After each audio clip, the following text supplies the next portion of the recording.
Kimde kim cuma günü жақшылап жуынып, тазаланып, гусул кылып, эртерээк келсе жумага, келип имамга жакын отурса, бекер иш менен алек болбосо, ушу ишти кылды бул. Эми буга эмне сооп берилет? Пайгамбарыбыз айтат. Үйүнөн чыгып келген ар бир кадамга 1 жылдык орозо тутту деген сооп жазылат.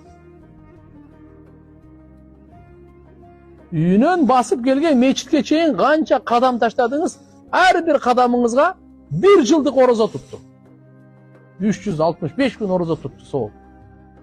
Буга кошумча ар бир кадамга, ошол эле кадамга 1 жылдык орозо тутту болуп атабы?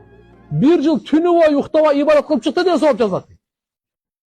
Биздин устазыбыз ушу хадисти окуганда айтып бергенде, китептин өзүнөн окуп, Абу Давудтан окуганбыз. Мындан улуу фазилеттүү хадисти мен окуган эмесмин, көргөн эмесмин деп айтты да. Устазыбыз Маулана Ихсанул Хак дамат баракату.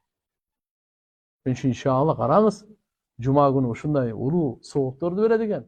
Просто жакшы жуунуп коюш керек экен. Эртерээк келип